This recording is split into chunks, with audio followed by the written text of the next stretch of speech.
মানে বিশ্বের সবচেয়ে বড় ফিতনা ছিল দ্বিতীয় বিশ্বযুদ্ধ।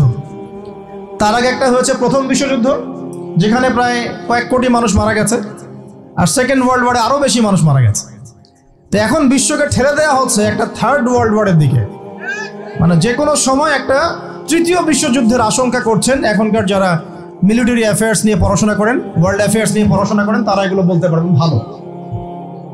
বিশ্বকে একটা খাদ্য মন্দার দিকে ঠেলে দেওয়া হচ্ছে, বিশ্বকে একটা দুর্ভিক্ষের দিকে ঠেলে দেওয়া হচ্ছে, এবং মহামারীর মধ্য দিয়ে অলরেডি কিন্তু আমাদের বিভিন্ন দেশের ইকোনমিক অবস্থা ভালো না, তার উপরে খাদ্য সংকট, তার উপরে যে বৈশ্বিক যুদ্ধগুলো, আমদানি রপ্তানি বন্ধ হয়ে যাচ্ছে, তেল গ্যাসের দাম বেড়ে যাচ্ছে, জনগণ হাহাকার করছে। এই পলিটিক্যাল গ্লোবাল অ্যাফেয়ার্সের ফিতনা এগুলো। তো আপনাকে এই জন্যই প্রথমে আমি একটা কথা বললাম যে ফিতনাময় একটা পরিবেশে একজন মুমিন যার অন্তর্দৃষ্টি আছে, যে কোরআন এবং সুন্নাহ দিয়ে এই বিশ্বের এই রহস্যগুলো উদ্ঘাটন করতে পারে, সে ভালো থাকতে পারে না। তার মনটা সবসময় কিন্তু মানে ব্যাকুল থাকবে যে কিভাবে এইসব সমস্যা থেকে নিজে উত্তরণের পথ খুঁজতে পারি, আর আমার পরিবারকে বাঁচাতে পারি, আর আমার জনগণকে বাঁচাতে পারি। আর যদি আপনি আত্মকেন্দ্রিক হন, স্বার্থপর হন, তাহলে নিজের চটকায় তেল দিবেন, নিজে ভালো থাকলেই বাপের নাম। তো দেখুন, এই জামানার কথাই নবীজি বলছেন সাল্লাল্লাহু আলাইহি ওয়াসাল্লাম, তোমাদের সামনে এমন একটা যুগ আসছে, নবীজি বলছেন জামানা সাবরিন, কঠিন জামানা, যে জামানায় ঈমান নিয়ে চলাটা হবে হাতের মধ্যে আগুন নিয়ে চলার মতো। নবীজি বলছেন ওই সময়ে সাহাবী জিজ্ঞাসা করছেন, ইয়া রাসূলুল্লাহ, আমি ওই সময়ে কি করব? ওই সময় আমি কি করব, আমাকে কি পরামর্শ দিচ্ছেন? নবী সাল্লাল্লাহু আলাইহি ওয়াসাল্লাম বলছেন, হে আমর ইবনে আস, তুমি ওই সময়ে বাড়িতে অবস্থান করো, বাসায় থাকো, বিনা প্রয়োজনে বাড়ির বাইরে এসো না। ওই সময় তুমি নিজের পাপের জন্য আল্লাহর কাছে ক্রন্দন করতে থাকো, বিনা প্রয়োজনে বাড়ির থেকে বের হয়েও না। আর মানুষের সাথে এত বেশি মেলামেশা করো না, নিজে তোমার আমল, তোমার গুনাহ নিয়ে ব্যস্ত থাকো, তোমার পাপের জন্য আল্লাহর কাছে কান্নাকাটি করো, ইনশাল্লাহ তুমি নাজাত পেয়ে যাবে। এটা একটা অপশন, মানে ফিতনাময় পরিবেশে আপনি কিভাবে বাঁচবেন, এটা একটা অপশন।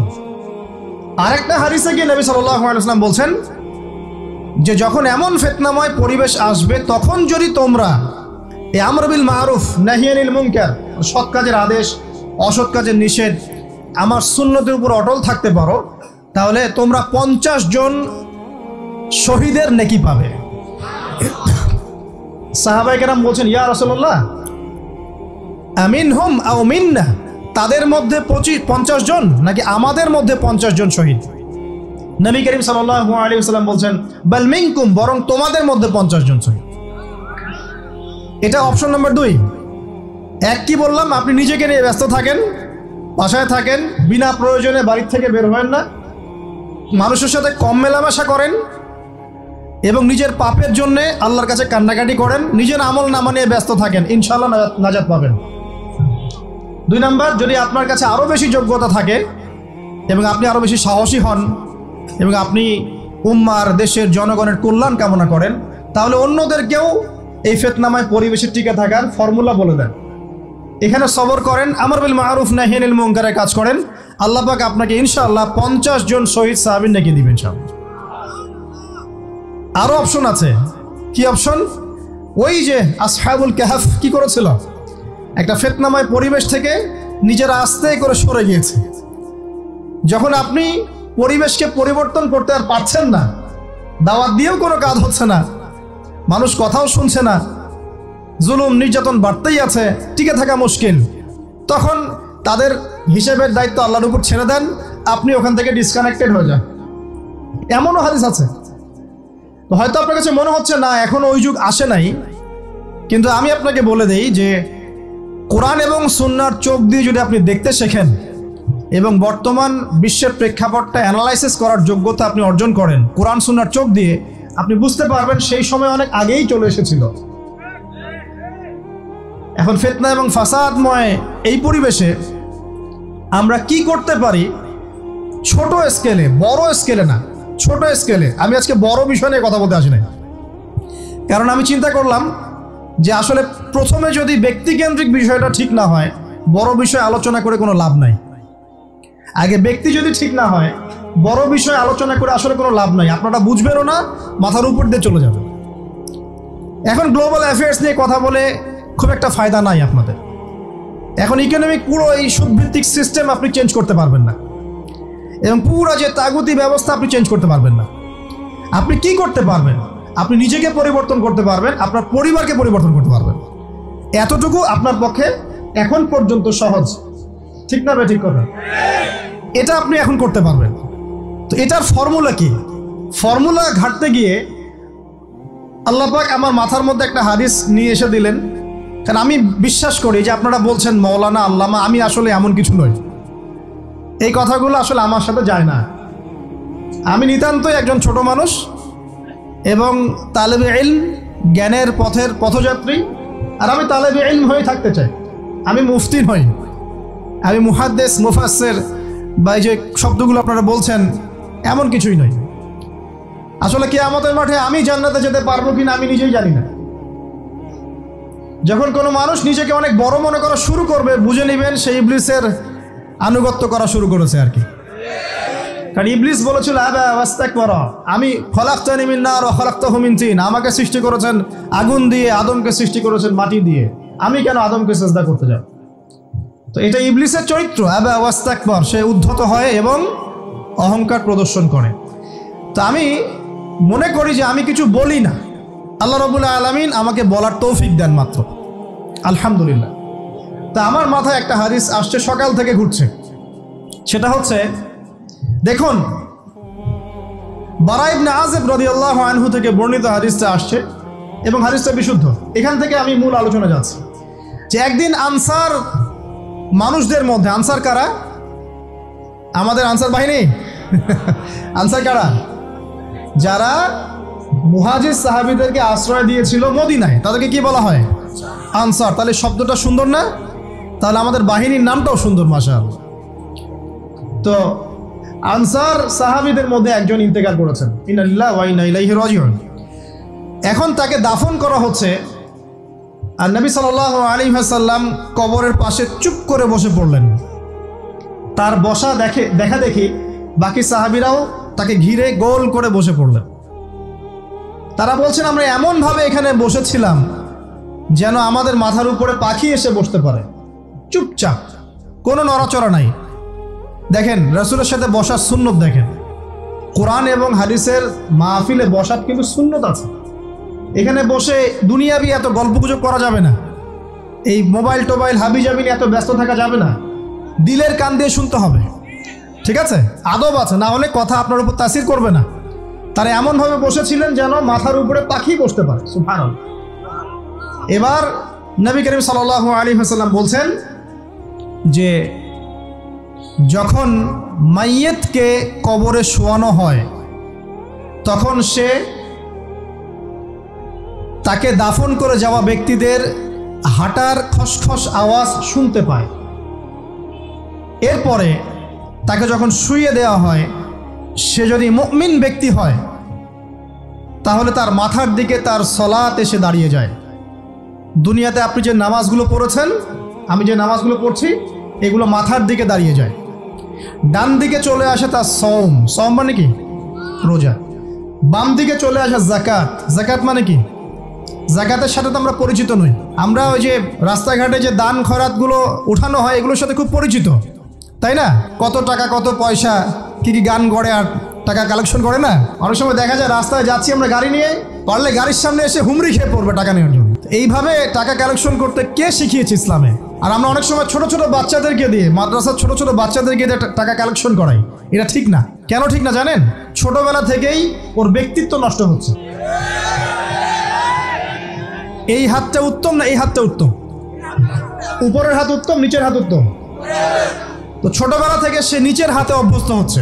দেখেন, এত টাকা পয়সা কালেকশন করে আমাকে আর একটা স্বতন্ত্র মসজিদ করতেই হবে জরুরি? খুবই জরুরি ছিল। মানুষের কাছে হাত চেয়ে, হাত পেতে, রাস্তাঘাটে এরকম করে গাড়ি থামিয়ে, তারপরে কি বলবো, সুর করে গান গেয়ে এত টাকা পয়সা কালেকশন করতেই হবে? মসজিদটা আমাকে টাইলস ফিটিং করতেই হবে? এসি মসজিদ করতেই হবে? আমরা এমনও মসজিদ রংপুরে দেখেছি 10 বছরেও টাকা কালেকশন শেষ হয় নাই। 10 বছর ধরে কালেকশন হচ্ছে। আমি ছোটবেলা থেকে দেখছি কালেকশন হচ্ছে, কি বুঝলেন? তো এগুলো আমাদের ব্যক্তিত্ব নষ্ট করে। মুসলিমরা উপরের হাতের মালিক। সারা বিশ্ব আমরা একসময় চালিয়েছি। এই পশ্চিমা সভ্যতা আমাদেরকে কি শিখায়? সারা বিশ্ব আমরা চালিয়েছি। এই আপনার উমাইয়া খেলাফতের সময়ও কর্ডোভায় আব্দুর রহমানের যে শাসন ছিল, কর্ডোভায়, স্পেন, পর্তুগাল, এই পুরো জায়গাগুলো পশ্চিমা বিশ্বের, এগুলো মুসলিমরা শাসন করেছে প্রায় 500-600 বছর। ইতিহাস তো আমরা জানিও না, পড়িও না, ভুলে গেছি। ইতিহাস পড়তে হয়। হিস্ট্রি ঘাটলে দেখবেন রাসূল সাল্লাল্লাহু আলাইহি ওয়াসাল্লামের 23 বছরের নববী যুগ, স্বর্ণযুগ, তারপর আবু বকর সিদ্দিকের খেলাফত, তারপর উমর ইবনুল খাত্তাবের খেলাফত। আবু বকর সিদ্দিকের 2 বছর বা 2.5 বছর, উমর রাদিয়াল্লাহু আনহুর প্রায় 10 বছর, তারপর উসমান রাদিয়াল্লাহু আনহুর 12 বছর, আলী রাদিয়াল্লাহু আনহুর প্রায় 2-2.5 বছর, তারপরে হাসান রাদিয়াল্লাহু আনহু 6 মাস। এরপরে উমাইয়া খেলাফত শুরু হলো মুয়াবিয়া রাদিয়াল্লাহু আনহুর হাতে, প্রায় 20 বছর। উমাইয়ারা শাসন করেছে প্রায় 90 থেকে 100 বছর। তারপর জাব নদীর যুদ্ধে উমাইয়া আব্বাসীয়রা একে অপরের সাথে যুদ্ধ করেছে, করে উমাইয়ারা পরাজিত হয়ে আব্বাসীয়রা ক্ষমতায় গিয়েছে। ক্ষমতায় গিয়ে তারা প্রায় শাসন করেছে প্রায় 550 বছর। এদিকে উমাইয়াদের মধ্যে যারা পরাজিত হয়েছে ওরা চলে গিয়ে কর্ডোভা, আন্দালুসিয়া, ওইদিকে খেলাফত কায়েম করেছে। তারপরে আবার এদিকে ফাতেমি খেলাফত ছিল, উসমানীয় খেলাফত ছিল, তারপরে মিশরে তুলুনি একটা রাজবংশ ছিল, আমাদের সাবকন্টিনেন্টে মোগলরা ছিল, সারা বিশ্বে আমরাই ছিলাম। ইতিহাস তো ভুলে গেছে। তা আমরা সবসময় উপরের হাত ছিলাম, উপরের হাত। আমরা দিতাম, মানুষ নিত। আর এখন কি হয়েছে? আমরা এখানে, আমরা চাই, মানুষ দেয়। আর ওরা কি এমনি দেয়? ওরা চড়া সুদ দিবে না? ওয়ার্ল্ড ব্যাংকে যান লোন নিতে, চড়া সুদ। মানে এই সুদ শোধ করতে গিয়ে বিভিন্ন দেশ শ্রীলঙ্কা হয়ে যাচ্ছে। সুদ তো শোধ করতে হবে, এমনি তো আপনাকে আর এগুলো দিবে না। তো এই সুদটা শোধ করতে গিয়ে আমাদের জিনিসপত্রের দাম বেড়ে যাবে, তারপরে দেখবেন জনগণের উপর কর বেড়ে যাবে, অনেক প্রবলেম। আর এই প্রবলেমগুলো ফেস করতে হবে কি কারণে? রিবা বা সুদের কারণে। তো এই যে বলছি, দেখেন ছোটবেলা থেকেই যে আমরা নিচের হাতে অভ্যস্ত হচ্ছি, এটা ত্যাগ করতে হবে। ব্যক্তিত্বের পরিচয় দেন। এত টাকা পয়সা চেয়ে প্রতিষ্ঠান করার দরকার নাই। আমার জমি আছে 1 বিঘা, আমি প্রতিষ্ঠান করবো ইনশাআল্লাহ। আপনার 2 বিঘা আপনি করেন, যার সামর্থ্য আছে সে করবে, সামর্থ্য নেই করার দরকার নেই। আর একটা মসজিদ যদি কবুল হয়, একটা মসজিদ একটা জেলার জন্য যথেষ্ট। একটা মসজিদে নববী থেকে নবী সাল্লাল্লাহু আলাইহি ওয়াসাল্লাম সারা দুনিয়া শাসন করেছে। আর আমাদের তো কোটি কোটি মসজিদ বাংলাদেশে। এই যুগের কথাও নবীজি বলেছেন, যে যুগে মসজিদগুলো চাকচিক্যময় হবে, মসজিদগুলো কি হবে? চাকচিক্যময় হবে, হেদায়েত উঠে যাবে, এবং মসজিদের মধ্যে সরগোল, হট্টগোল বেড়ে যাবে। দেখেন না মসজিদে হট্টগোল বেড়ে গেছে না? এটা সেই যুগ। তো যেটা বলছিলাম প্রিয় ভাইরা, যে নিচের হাতে অভ্যস্ত না, উপরের হাতে অভ্যস্ত হতে হবে। এই কারণে এই যে একটা হাদিসের কথা শুরু করলাম, যে আনসার সাহাবী কারা ছিল? যারা মুহাজির সাহাবীদেরকে আশ্রয় দিয়েছে। এখন এই সাহাবীদের মধ্যে একজন ইন্তেকাল করেছে, তার লাশ যখন রাখা হচ্ছে তখন নবীজি বলছেন, মাথার দিকে মাইয়েতের আসে কি? সলাত। সলাত মানে কি? নামাজ। 5 ওয়াক্ত নামাজ আজকে থেকে ছাড়বেন? ওয়াদা করেন আজকে থেকে 5 ওয়াক্ত নামাজ ছাড়বো না ইনশাআল্লাহ। একটা হাদিস খালি বলি, মান তারাকা সালাতান মুতাআম্মিদান ফাকাদ কাফারা, মান তারাকা সালাতান মুতাআম্মিদান ফাকাদ কাফারা। আবার শুনেন, قال رسول الله صلى الله عليه وسلم من ترك صلاة متعمدا فقد كفر।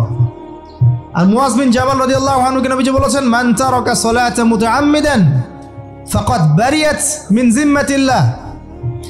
যে ব্যক্তি নিজের উপর ফরজ নামাজ ছেড়ে দিল, সে কুফরি করলো। মুয়াজ বিন জাবালকে নবী সাল্লাল্লাহু আলাইহি ওয়াসাল্লাম বলছেন, যে ব্যক্তি ফরজ নামাজ ইচ্ছা করে ছেড়ে দিল, সে ব্যক্তি আল্লাহর জিম্মা থেকে মুক্ত হয়ে গেল। নামাজ ছাড়বেন প্রিয় ভাই?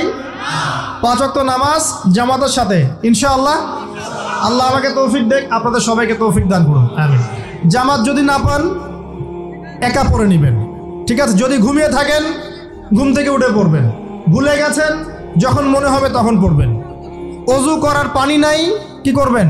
তায়াম্মুম করবেন। তায়াম্মুমেরও কিছু নাই, আপনার কোনো কাপড়ই নাই, সতর ঢাকার কোনো কাপড়ই নাই, কি করবেন? বসে বসে নামাজ পড়বেন ওই অবস্থাতেই। এটা কোনো মাফ নাই, মানে আপনার অজু করার কোনো পানি নাই, তায়াম্মুমের কিছুই নাই, কাপড়ও নাই সতরে, তখনও নগ্ন হয়ে বসেই নামাজ পড়তে হবে, মাফ নাই। যখন শোয়ানো হবে মাথার দিকে কি থাকবে? সালাত। তাহলে আমরা যারা ফরজ সালাত এখন আদায় করছি না, আজকে তওবা করেন, বলেন আস্তাগফিরুল্লাহ আল্লাযী লা ইলাহা ইল্লা হুয়াল হাইয়ুল কাইয়্যুম ওয়া আতুবু ইলাইহি। হে আল্লাহ, আমরা তওবা করছি, সারা জীবনে যত নামাজ পড়ি নাই, এই সমস্ত নামাজ না পড়ার পাপ থেকে তোমার কাছে তওবা করছি। ঠিক আছে, এটা আস্তাগফিরুল্লাহর অর্থ নয়, আমি বাংলায় বললাম। আর যদি নামাজ কাজা করে আদায় করে দিতে পারেন আলহামদুলিল্লাহ, খুবই ভালো হয়। যদি নাও পারেন তাও এখন থেকে আর কোনো নামাজ বাদ দিয়ে না, আর বেশি বেশি নফল নামাজ পড়ার চেষ্টা করেন। আল্লাহ পাক তৌফিক ইনায়াত করুন। তারপরে ডান দিকে কি? সওম। সওম মানে কি? রোজা। রমজান মাসে রোজা রাখি সবাই তো, মাশাআল্লাহ, আলহামদুলিল্লাহ। রমজান মাসে সওম রাখার পাশাপাশি বেশি বেশি নফল সওম রাখার ব্যাপারে অভ্যস্ত হওয়ার চেষ্টা করতে হবে। সবচেয়ে সেরা সওমগুলো হচ্ছে মাসের 3 দিন, আইয়ামে বীজের সওম, চাঁদের 13, 14 এবং 15 তারিখ।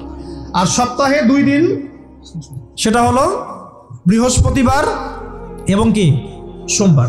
আল্লাহ পাক তৌফিক দান করুন, আমিন। এছাড়া আরাফার সওম আছে, আশুরার সওম আছে, ঠিক আছে, জিলহজ মাসের প্রথম 10 দিন রাখতে পারেন, ইত্যাদি। এবার বাম দিকে কি? যাকাত। যেটা বলছিলাম, যাকাতের সাথে আমরা খুব একটা পরিচিত নই, অথচ যাকাত একটা ফরজ ইবাদত। কেউ যদি নামাজ এবং যাকাতের মধ্যে পার্থক্য করে, সে ব্যক্তি কাফের হয়ে যাবে। কেউ যদি মনে করে নামাজ আমি মানি, যাকাত আমি মানি না, তাহলে কাফের হয়ে যাবে। নিসাব পরিমাণ সম্পদ হলে প্রত্যেক মুসলিমের উপর যাকাত ফরজ, ঠিক আছে।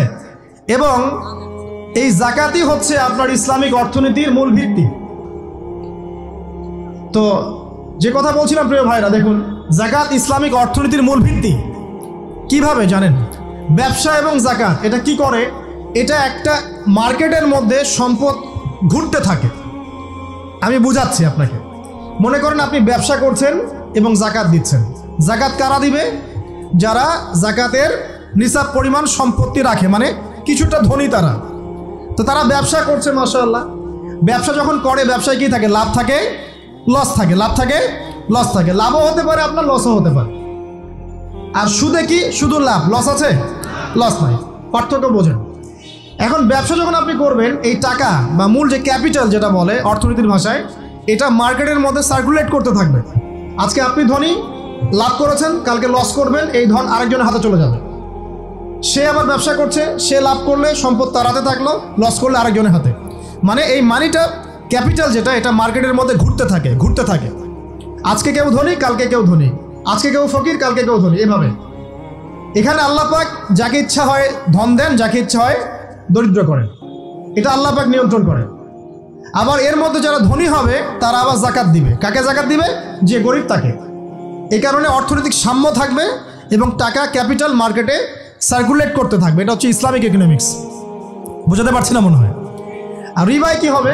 রিবায় কোনো লসের চান্স নাই। মানে এখানে ধনী আরও ধনী হতে থাকবে, গরিব আরও গরিব হতে থাকবে, প্লাস যাকাতও দিবে না। তখন সমাজের একটা অংশ অনেক ধনী হবে, আরেকটা অংশ একদম মাটিতে পড়ে যাবে, কোনো ব্যালেন্স হবে না।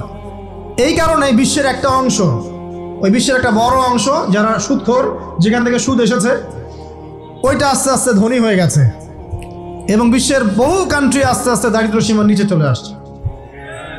এটা শুধু ব্যক্তির ক্ষেত্রেই নয়, এটা সমাজের ক্ষেত্রেই নয়, পুরো বিশ্বেটা হচ্ছে।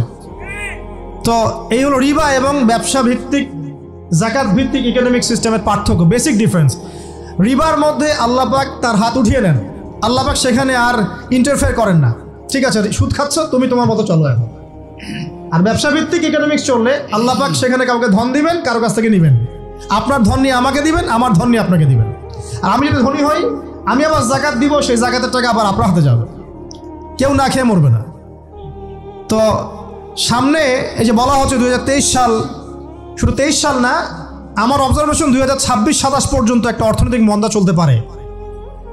বলবে কিছু কিছু লোক যে ভবিষ্যৎবাণী করতেছে, আবার এটা ভবিষ্যৎবাণী নয়। আপনি বর্তমান সম্পর্কে খবর রাখেন না বলেই বর্তমানকে আপনার ভবিষ্যৎ মনে হচ্ছে। আমাদের অনারেবল মিনিস্টার যারা আছেন ওদেরকে জিজ্ঞাসা করেন, তাদেরকে জিজ্ঞাসা করেন, তারাও বলছেন যে 2023 সাল থেকে 26 সাল খাদ্যমন্দার মধ্যে যাবে। দেখেন নাই, তারা এই কথা বলছেন কারণ তারা বুঝতে পারছেন ওয়ার্ল্ডের অবস্থা ভালো না। এখানে একটা সলিউশন বলছে, ইচ্ছা হলে আপনি গ্রহণ করতে পারেন, ইচ্ছা হলে নাও করতে পারেন। আমার তো চাপিয়ে দেওয়ার কোনো ক্ষমতা নাই। ফাযাক্কির ইন্নামা আনতা মুযাক্কির, আপনি শুধু উপদেশদাতা। লাস্তা আলাইহিম বিমুসাইতির, আপনি কারো প্রতি দারোগা নন। কি উপদেশ? এই যে যাকাত, যেটা যাকাত, আমাদের যাকাত যেটা আছে, এটাকে একটু বড় পরিসরে কালেক্ট করার চেষ্টা করতে হবে। করে যদি আমরা সুষ্ঠু বন্টন করতে পারি গরিবদের মাঝখানে, ইনশাআল্লাহ কেউ খাদ্য অভাবে মারা যাবে না ইনশাআল্লাহ। আল্লাহ পাক আমাদেরকে বোঝার তৌফিক দান করুন। এর পাশাপাশি তারা যেটা বলেছেন, ইকোনমিক সেকশনের লিডার যারা আছেন তারা যেটা বলছেন এটা ঠিক বলছেন। তারা বলছেন কৃষিভিত্তিক অর্থনীতির কথা বলছেন, এটার সাথে আমি 100% একমত। কারণ আল্লাহ পাকের কোরআন, এই কোরআনের মধ্যে বেশিরভাগ যে অর্থনীতির কথা এসেছে তা হচ্ছে কৃষিভিত্তিক অর্থনীতি। এটা কি জানেন? হয়তো জানেন না। কোরআনে যত ইকোনমিক সিস্টেমের কথা আসছে তার মধ্যে সবচেয়ে বেশি এসেছে কৃষিভিত্তিক অর্থনীতির কথা, তারপর ব্যবসা এবং যাকাত। অতএব তারা ঠিকই বলেছেন, দেশের যারা ইকোনমিক সেকশনে গবেষণা করছেন তারা ঠিক কথাই বলেছেন যে কৃষিভিত্তিক অর্থনীতি হচ্ছে আমাদের অর্থনৈতিক মন্দা দূর করার অন্যতম উপায়। ঠিক বলেছেন, আমি একমত। তো যাকাত যেটা কথা বলছিলাম, বাম দিকে যাকাত আসবে, তো যাকাত আমরা দিব তো ইনশাল্লাহ ভাই। যাদের শোনেন, বাংলাদেশে এমন অনেক শিল্পপতি আছে যাদের একজনের যাকাতের টাকা দিয়ে একটা গ্রাম চলতে পারে। আর যাকাতের টাকা কিন্তু শুধু এক বছরে আসবে না, প্রতি বছরেই ঘুরে ঘুরে আসবে। মনে করেন যে আপনাদের এলাকার মধ্যে অনেক বিত্তশালী আছেন, আমি দোয়া করি মন থেকে আল্লাহ পাক বিত্তশালীদের অন্তরটাকে নরম করে দিক এবং ওসমান রাদিয়াল্লাহু আনহুর মতো দানশীল করে দিক। আমিন। আমরা দোয়া করি, আমরা কারো খারাপ চাবো, সবার জন্য হেদায়েতের দোয়া করব। টাকা থাকতে তো সমস্যা নাই, কিন্তু টাকা থেকে যদি উসমান রাদিয়াল্লাহু আনহু হতে না পারলাম তাহলে সমস্যা। টাকা থাকতে কোনো সমস্যা নাই, ধন আপনাকে আল্লাহ দিতেই পারে। এই ধনটাকে উসমান গনি রাদিয়াল্লাহু আনহুর মতো আল্লাহর পথে বিতরণ করে দেন, ইনশাআল্লাহ আল্লাহ পাক আপনাকে জান্নাতুল ফেরদাউস দান করবেন। তো অনুরোধ থাকবে, দেখেন আপনারা যদি একটা এলাকার যাকাত কালেক্ট করতে পারেন, মনে করেন কথার কথা এখানে কিছু মেয়ে আছে যারা খারাপ পথে পা বাড়িয়েছে, আমার কথা বুঝতে পারছেন? আচ্ছা, এরকম পল্লী অনেক জায়গায় আছে না? এক বছরের যাকাতের টাকা দিয়ে সমস্ত যৌনপল্লীর মেয়েদেরকে কাজ দেওয়া সম্ভব, কর্মে আনা সম্ভব। ওদেরকে কাজের ব্যবস্থা করে দেন, ওরা কখনোই এই সেক্স ওয়ার্কারের কাজ করবে না ইনশাআল্লাহ। কোনো মেয়েই এই কাজ করতে চায় না, আমার মতে কোনো মেয়েই চায় না যে ইজ্জত বিক্রি করে খাবো। কোনো মেয়ে চাবে? কখনো চাবে না। ওকে আপনি ভালো কাজের ব্যবস্থা করে দেন এই যাকাতের টাকা দিয়ে, দেখবেন ইনশাআল্লাহ সে ওই খারাপ পথ ছেড়ে দিয়েছে। অনেক দেখবেন দরিদ্র মানুষ আছে যে পড়াশোনা করার কোনো সুযোগ নাই, টাকা পয়সা নাই, পড়াশোনা করতে চায় কিন্তু টাকা পয়সা নাই, দিনের জ্ঞান অর্জন করতে চায়, দেশকে কিছু দিতে চায়, টাকা নাই। তাকে আমরা হেল্প করতে পারি না? পারি। অনেক মানুষ আছে মাদক দ্রব্য বিক্রি করছে, তাকে বুঝান, দিনের হেদায়েত দেন যে ভাই আমি তোমাকে আরো ভালো চাকরি দিব, ভালো ব্যবসা দিব, তুমি ছাড়বা কিনা? বলবো আমি ছেড়ে দেবো ইনশাআল্লাহ। বুঝালে ছেড়ে দেবে ইনশাআল্লাহ।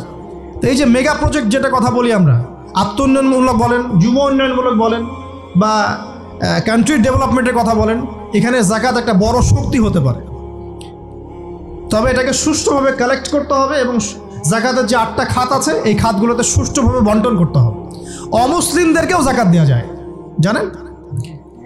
অমুসলিম যদি কেউ থাকে, দরিদ্র, তাকেও যাকাত দিয়ে সহযোগিতা করা যায়। আমরা সহযোগিতা করি না বলেই তো ওই যে পশ্চিম থেকে লোকজন এসে সহযোগিতা করে খ্রিস্টান বানাচ্ছে এখন সবাইকে। আরো বাড়বে দিন দিন, দেখেন। আমরা তো সহযোগিতা করছি না। আপনার পাশে আপনার প্রতিবেশী না খেয়ে মারা যাচ্ছে, আপনি যাচ্ছেন না। এখন তো অন্য কেউ এসে যদি সাপোর্ট করে, ও তো তার দলেই ভিড়বে তখন, স্বাভাবিক। এটাই হচ্ছে এখন। আল্লাহ বোঝার তৌফিক দান করুক আমাদেরকে। বাম দিকে মাইয়াতের থাকবে কি ভাই? যাকাত। তারপরে পায়ের দিকে চলে আসবে তার আত্মীয়তার সম্পর্ক রক্ষার ইবাদত, তার এই যে অন্যান্য দান সদকা, তার নফল আমল, তার তাসবিহ তাহলিল, তার কোরআন তেলাওয়াত ইত্যাদি পায়ের দিকে চলে আসবে।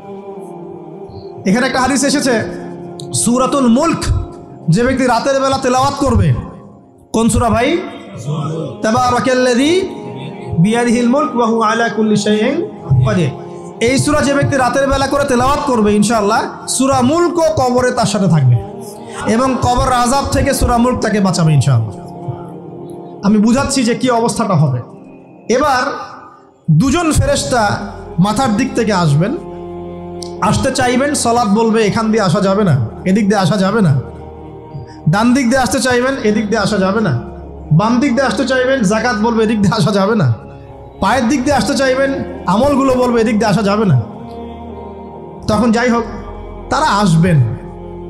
এটা কথা কি? এটা কথাটা হচ্ছে যে সলাতের গুরুত্ব, মানে সে সলাত আদায় করেছে, সে আমার হক আদায় করেছে, আমি তার পক্ষে আছি, এটা পক্ষে বোঝাচ্ছে। রোজা বলবে আমি ওর পক্ষে আছি, তাকে আপনি কোনো শাস্তি দিবেন না, আমি তার পক্ষে আছি। আপনারা দুজন তাকে শাস্তি দিবেন না, আমি যাকাত তার পক্ষে আছি, এটা পক্ষে থাকার কথা। তারপরেও তারা আসবেন, চোখগুলো হবে নীল এবং কালো বর্ণের, নীলাপ চোখের কালো। মুনকার নাকি উঠে বসিয়ে দেওয়া হবে। এবার তিনটা প্রশ্ন। প্রথমে প্রশ্ন হচ্ছে কি, মান রব, তোমার রবকে? তখন মুমিন বান্দা বুক ফুলিয়ে বলবে রব্বি আল্লাহ, আমার রবকে আল্লাহ।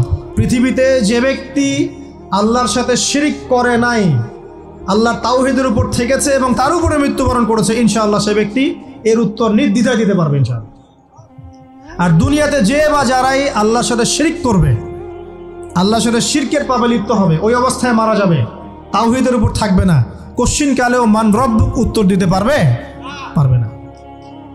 তারপরে প্রশ্ন হয়ে যাবে মা দিনুক, তোমার দিন কি ছিল? মুমিন বান্দা উত্তর দিবে কি, দিন ইয়ান ইসলাম, আমার দিন ছিল ইসলাম। এখানে শুনে রাখেন, পৃথিবীতে যারা ইসলামকে পরিপূর্ণরূপে পালন করবে তারাই এই উত্তর দিতে পারবে ইনশাআল্লাহ। যারা ইসলামকে ঠাট্টা বিদ্রুপের হাসি তামাশার পাত্র বানিয়েছে, মন চাইলে কিছু করি, মন চাইলে কিছু করি না, সহজগুলো একটু আমল করি, বাকি কিছুর আমল ধারি না, হ্যাঁ, নামাজ পড়ি, সুদ ছাড়তে পারি না, ঠিক আছে, বছর বছর ওমরা করি, এদিকে ঘুষ দুর্নীতি ছাড়তে পারি না, ইসলামকে ঠাট্টা তামাশার পাত্র বানিয়েছে, এরা কোশ্চিনকালে উত্তর দিতে পারবে না মা দিনুক, দিনে পরিপূর্ণরূপে ইসলামে প্রবেশ করতে বলেছেন আল্লাহ রাব্বুল আলামিন। যারা পরিপূর্ণরূপে ইসলামে প্রবেশ করবে এবং ইসলামের প্রতিটা মৌলিক বিধান মেনে চলবে, ইনশাআল্লাহ তারা এর উত্তর দিতে পারবে। এরপরে আসবে তৃতীয় প্রশ্ন। নবী সাল্লাল্লাহু আলাইহি ওয়াসাল্লামকে দেখানো হবে, যখন দেখানো হবে তখন সূর্য যখন ডুবে যায়, যে দৃশ্যটা আমরা দেখতে পারি না, ওই দৃশ্যটা ভেসে উঠবে এবং মুমিন বান্দা অস্থির হয়ে যাবে, বলবে আমাকে ছেড়ে দাও, আমি নামাজ পড়বো। সুবহানাল্লাহ। কারণ তার কাছে মনে হবে যে আসরের ওয়াক্ত হয়ে গেছে, আসরের ওয়াক্ত হয়ে গেছে, আসরের ওয়াক্ত চলে যাচ্ছে, আমাকে নামাজ পড়তে হবে। চিন্তা করেছেন? ওই যে একটা হাদিস আছে না, যে 7 শ্রেণীর মানুষকে আল্লাহ রাব্বুল আলামিন আরশের ছায়া দিবেন, তার মধ্যে এক শ্রেণীর মানুষকে যার অন্তর মসজিদের সাথে ঝুলে থাকে, তার মন মসজিদের সাথে ঝুলে ছিল, এই সূর্য ডুবে গেল বলে আমাকে ছেড়ে দাও, আমি নামাজ পড়তে যাব। তখন ফেরেশতারা বলবেন তোমাকে নামাজ পড়তে দেয়া হবে, তবে তার আগে তুমি এর উত্তর দাও। কি উত্তর? এই ব্যক্তির দিকে তাকাও। তখন নবী সাল্লাল্লাহু আলাইহি ওয়াসাল্লামকে দেখানো হবে, সাল্লাল্লাহু আলাইহি ওয়াসাল্লাম দরুদ পড়বেন, বলা হবে যে এই ব্যক্তির সম্পর্কে তোমার কি ধারণা? মান হাযা রাজুলু বুইসা ফীকুম, এই ব্যক্তি কে, যাকে তোমাদের কাছে পাঠানো হয়েছিল? মুমিন ব্যক্তি নির্দ্বিধায় বলে দিবে যে তিনি হচ্ছেন আমার নবী মুহাম্মদুর রাসূলুল্লাহ সাল্লাল্লাহু আলাইহি ওয়াসাল্লাম। দেখুন, পৃথিবীতে যে বা যারাই নবী সাল্লাল্লাহু আলাইহি ওয়াসাল্লামের সুন্নতের উপর আমল করবে, ইনশাআল্লাহ সে তার উত্তর দিতে পারবে। দুনিয়াতে যারা নবীর সুন্নতের 5 পয়সা পরোয়া করছে না, তার আদর্শের 5 পয়সা দাম দিচ্ছে না, তারা কোশ্চিনকালে উত্তর দিতে পারবে না। নাম হতে পারে আব্দুর রহমান, আব্দুর রহিম, নবীর সুন্নতের ধারে না, তারা উত্তর দিতে পারবে না। নবীর সুন্নতের গুরুত্ব কত গভীর, এটা আমাদেরকে এখান থেকে বুঝতে হবে। তাই প্রিয় যুবক ভাইরা, মুসলিম ভাইরা, আমাদের জীবনটাকে নবীর আদর্শ এবং সুন্নতে ঢেলে সাজাতে হবে। সকাল থেকে সন্ধ্যা পর্যন্ত প্রতিটা কাজ করবো কার তরিকায়? রাসূলের তরিকায়। নামাজ পড়বো তার তরিকায়, রোজা, সিয়াম, হজ, যাকাত, আমল, মুআমালাত, আখলাক সব কার তরিকায়? নবী সাল্লাল্লাহু আলাইহি ওয়াসাল্লামের তরিকা অনুযায়ী ইনশাআল্লাহ। আল্লাহ পাক তৌফিক এনায়েত করুন, আমিন। এবার ফেরেশতা দুজন জিজ্ঞাসা করবেন অবাক হয়ে যে তুমি কিভাবে এটা জানলে, তুমি কিভাবে এই 3টা প্রশ্নের উত্তর দিতে পারলে? কারণ বেশিরভাগ মানুষ তো উত্তর দিতে পারবে না, বেশিরভাগ মানুষই এই উত্তর দিতে পারবে না। কারণ কিয়ামতের মাঠে 1999 জন মানুষ জাহান্নামে যাবে, নাউজুবিল্লাহ। তো এটা কঠিন পরীক্ষা। আল্লাহ রাসূল সাল্লাল্লাহু আলাইহি ওয়াসাল্লাম বলেছেন যে নিশ্চয়ই তোমাদেরকে এখানে পরীক্ষায় ফেলা হবে, আর তোমরা যদি এই পরীক্ষা জেনে তোমাদের মৃতদেরকে দাফন করা থেকে বিরত না থাকতে, তাহলে আমি তোমাদেরকে শুনিয়ে দিতাম কবরে কেমন পরীক্ষা হয়। মানে যদি আমরা শুনতে পারতাম যে কবরে কেমন পরীক্ষা হয়, আমরা ভয়ে আমাদের মৃতদেরকে দাফন পর্যন্ত করতাম না। এটা নবীজি বলছেন সাল্লাল্লাহু আলাইহি ওয়াসাল্লাম। তো তাকে জিজ্ঞাসা করা হবে যে তুমি কিভাবে জানলে এটা? বেশিরভাগ মানুষ তো পারে না উত্তর দিতে। তখন সেই ব্যক্তি বলে বসবে, সেই ব্যক্তি বলবে যে করাতু কিতাব আল্লাহ, আমি আল্লাহর কিতাব এই কোরআন পড়েছি।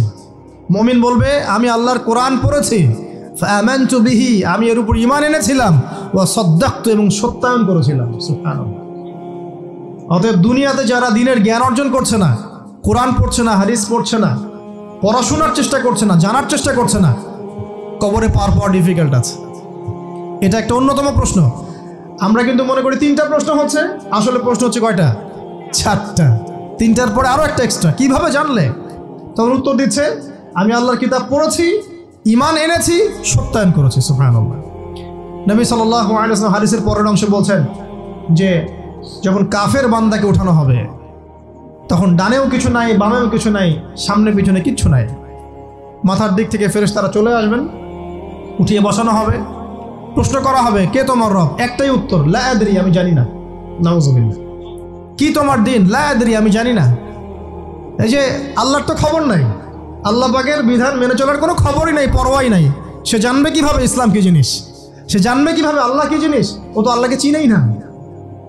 দিব্যি বলে বেড়াচ্ছে মহাবিশ্ব সৃষ্টি হয়েছে বিগ ব্যাং থেকে, আল্লাহ বলে কেউ নাই। মানুষ সৃষ্টি হয়েছে বান্দর থেকে, নাউজুবিল্লাহ।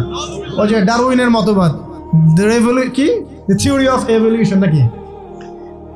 হ্যাঁ, তাই তো মনে হয়। অনেকদিন আগে পড়ছি ভাই, ভুলে গেছি। তো যাই হোক, মানুষ তো আল্লাহকে চিনছে না। এখনো মানুষ মনে করছে যে আল্লাহ বলতে কেউ নাই। এবং এই মুক্ত চিন্তার নামে, বাক স্বাধীনতার নামে নাস্তিকতার যে চর্চাটা বেড়েছে বাংলায়, এটা আশঙ্কাজনক। বড় বড় বিশ্ববিদ্যালয় থেকে পড়ে আসছে, অনেক সময় দেখলাম বড় বিশ্ববিদ্যালয়ের প্রফেসর, সে বলছে যে মহাবিশ্ব বিগ ব্যাং দিয়ে সৃষ্টি হয়েছে, সৃষ্টিকর্তা নাই এখানে। তো মুসলিম বিজ্ঞানীর একটা কথা বলতেন যে মানুষ বিজ্ঞান সম্পর্কে অল্প জানলে নাস্তিক হয়ে যায়, আর অনেক গভীর জ্ঞান অর্জন করলে আল্লাহর কাছে আত্মসমর্পণ করে। খেয়াল করে দেখবেন, ডক্টর, ইঞ্জিনিয়ার যারা বড় বড় লেভেলে চলে গেছেন, অনেক সিনিয়র, তারা কিন্তু বেশিরভাগ নামাজি দেখবেন, নামাজ পড়ে, দান সৎকার করে, সমাজ কল্যাণমূলক কাজ করে। তারা কিন্তু রোগীর সেবা করতে গেলেও বলে যে নামাজ পড়িয়েন, রোজা রাখিয়েন, তারা কিন্তু বলে। অনেক ডক্টর আমি দেখেছি এমন, যারা যত বেশি গবেষণা করে তারা তত বেশি আস্তিক হয়ে যায়, আর টুটাফাটা গবেষণা করলে নাস্তিক হয়ে যাবেন। কত প্রশ্ন, ইসলামের এটা কেন, ওইটা কেন, ইসলামে বহুবিবাহ কেন, হ্যাঁ, ইসলামে কি পর্দার বিধান কেন, তারপর ইসলামে এত রেস্ট্রিকশনস, এত বাইন্ডিংস কেন, হ্যাঁ, স্বাধীনতা নাই কেন, কত প্রশ্ন। ইসলামের এগেন্স্টে কত তীর এখন ছোড়া হচ্ছে। তো এই ব্যক্তি কেমন করে উত্তর দিবে যে মাহদিনুক, তোমার দিন কি? আল্লাহর দিকে কত প্রশ্ন ছোড়া হচ্ছে, কত শিরকের পাপ আমরা করছি, অনেক সময় মুসলিম হয়েও শিরকের পাপ করছি। কিভাবে উত্তর দিবে মানরব্য? 3 নাম্বার প্রশ্ন যখন করা হবে, এই ব্যক্তিকে দেখো দেখি, সে বলবে যে আমি জানি না এই ব্যক্তিকে, তবে শুনেছিলাম, মানুষের মুখে শুনেছিলাম, মানুষ যা বলতো আমি তাই বলতাম। মানে সে রাসূল সাল্লাল্লাহু আলাইহি ওয়াসাল্লামের নাম শুনেছিল হয়তো বা, কিন্তু তার সুন্নত বা আদর্শ কখনো মেনে চলে নাই, পারলো না। এবার জান্নাতি ব্যক্তি হলে কি হতো? ওই যে সূর্য ডুবছিল যেখানে, তার দৃষ্টির সীমা পর্যন্ত কবরকে প্রশস্ত করে দেওয়া হতো, এবং জান্নাতের একটা দরজা তার কবরে খুলে দেওয়া হতো। এটা কিভাবে করা হবে সেটা আল্লাহ পাক জানেন, এটার ব্যাখ্যা করার জ্ঞান আল্লাহ আমাদেরকে দেন নাই। যেই মানুষের ক্ষুদ্র জ্ঞানে মানুষ ব্যাকটেরিয়া, ভাইরাস নিয়ে গবেষণা করতে হিমশিম খেয়ে যায়, সে মহাবিশ্বের স্রষ্টা নিয়ে কিভাবে গবেষণা করবে? আল্লাহ পাকের অসীম জ্ঞানের সামনে আমার জ্ঞান কি? খুবই ক্ষুদ্র। একটা হাদিসে এসেছে বুখারী শরীফের মধ্যে, যে একটা মহাসমুদ্রের মধ্যে যদি একটা পাখি 1 ফোঁটা পানি উঠিয়ে নিয়ে যায়, ওই 1 ফোঁটা পানি হচ্ছে মহাবিশ্বের জ্ঞান, আর বাকি পুরো মহাসাগর হচ্ছে আল্লাহ পাকের জ্ঞান।